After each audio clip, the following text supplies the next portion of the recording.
नवरात्रि की पूजा करना जितना महत्वपूर्ण है उतना ही उसमें प्रयुक्त सामग्री को विसर्जन इत्यादि करना भी आवश्यक है। कहाँ रखे चावल प्रयुक्त हुए, बत्ती का क्या करें, नारियल का क्या करें, सभी सामग्री की जानकारी विस्तार से दूंगी।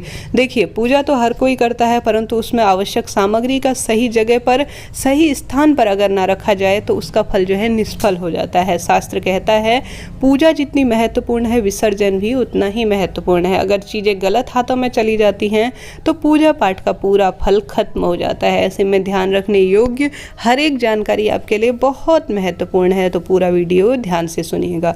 माता रानी जितनी जल्दी प्रसन्न होती हैं उतनी ही जल्दी रुष्ट भी हो जाती है। ऐसे में सबसे पहले आप सभी को किस विधि से विसर्जन करना होगा ध्यान से सुनिए। नवमी पूर्ण हो जाए, आपने कन्या जीवन कर दिया, कन्याओं को जिमा दिया, अपना व्रत खोल लिया, तो 10वीं तिथि के दिन यह कार्य करिएगा। आप स्वच्छ हो जाइए, नहा धोकर सुबह के समय भी यह विसर्जन कर सकते हैं, 10वीं के दिन या शाम के समय भी कर सकते हैं।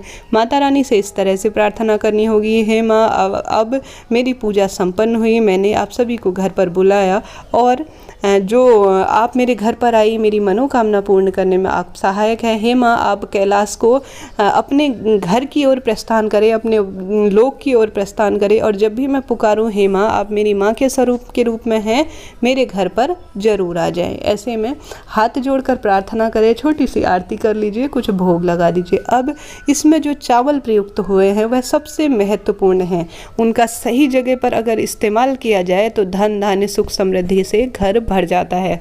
जो आपने चावल प्रयुक्त किए हैं, अष्टदल कमल बनाया हो या कोई सी भी सामग्री यूज़ की है किसी भी तरह से चावल के रूप में, वह चावल जो है थोड़ा सा आप सभी को अपने खाने के जो भंडार गृह है वहाँ रख देने चाहिए। कहने का अर्थ है उसमें जो चावल का कटोरा हो, बोरा हो, आपके पास चावल का जो बर्तन है उसमें मिला लेना चाहिए चावल, और साथ ही थोड़ा सा चावल लाल कपड़े में बांधकर अपनी तिजोरी में भी रख देना चाहिए। यह साक्षात माता रानी के स्वरूप के रूप में जाने जाते हैं। यह हो गई चावल की बात।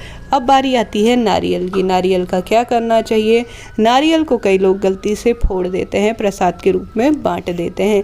कोई नहीं, अपनी अपनी मान्यता है। देखिए, गलत किसी की पूजा को नहीं कहा जा सकता, आप यह भी कर सकते हैं, परंतु जहाँ तक संभव हो नारियल को ना फोड़ें। यह साक्षात देवी के रूप में है, माता रानी के रूप में है। इस नारियल को आप सभी को अपने मंदिर के स्थान पर रख देना होगा, फोड़ना नहीं चाहिए, ऐसी मान्यता है। कई लोग फोड़ देते हैं, वह भी सही है, कोई दिक्कत की बात नहीं है, फोड़ भी सकते हैं, परंतु जितना संभव हो इसे ना फोड़कर अपने तिजोरी में रखें तो काफ़ी बेहतर होगा। कई लोग जो है इसे घर के मुख्य द्वार पर लाल कपड़े में भी टांग देते हैं, यह भी नज़र दोष इत्यादि को रोकने वाला होता है।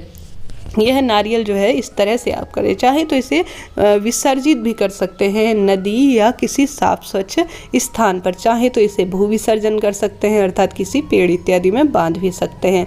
इसके बाद नवरात्रि पूजा में अखंड दीप की बाती जो कि सबसे महत्वपूर्ण होती है, माता रानी का तेज इसमें बसता है, तो अगर आपने इसे गलत जगह पर डाल दिया तो पूजा पाठ का कभी भी कोई भी फल नहीं मिलेगा।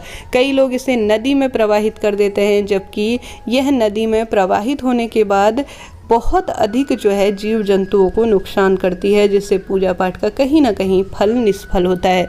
तो इसे आप सभी को घर के ही गमले में गाड़ देना चाहिए। यह जो है मिट्टी में भू विसर्जन हो जाएगा, या इस किसी पेड़ पर इसे टांग देना चाहिए जहाँ पर आप सभी फूल पत्तियाँ, किसी पवित्र पेड़, पीपल का वृक्ष हो गया, नीम का वृक्ष हो गया, वहाँ पर टांग देना चाहिए। कोई ऐसा स्थान चुन सकते हैं घर के आसपास ही जहाँ पर जो है किसी का पैर न पड़ता हो, थोड़ा सा गड्ढा खोदकर इसे भू विसर्जन कर देना होगा आपको, जिससे कि आपकी पूजा का पूरा फल आप सभी को मिल जाए।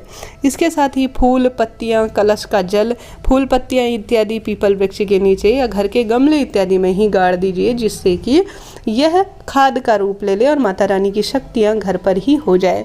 गंगा जल यानी जो आपने कलश बना रखा है उसमें जल होगा, वह पूरे घर में आप सभी को छिड़क देना होगा। साथ ही उसके अंदर जो चीज़ें डाल रखी हैं, 1 रुपये का सिक्का, पान सुपारी इत्यादि, जो मतलब कहने का अर्थ है सुपारी डालते हैं कई लोग, रुपया डालते हैं, उसे भी अपनी तिजोरी में हल्दी की गांठ इत्यादि रख देनी होगी। साथ ही पूजा की सामग्री में जो श्रृंगार की सामग्री है वह आप थोड़ा सा स्वयं के पास रख लीजिए, यह माता रानी का आशीर्वाद है। थोड़ा जो है किसी ब्राह्मणी को दान में दे दीजिए। इस तरह से जो है समस्त विसर्जन की सामग्री का प्रयुक्त होता है। मन में कोई सवाल हो जरूर पूछे। जय माता दी।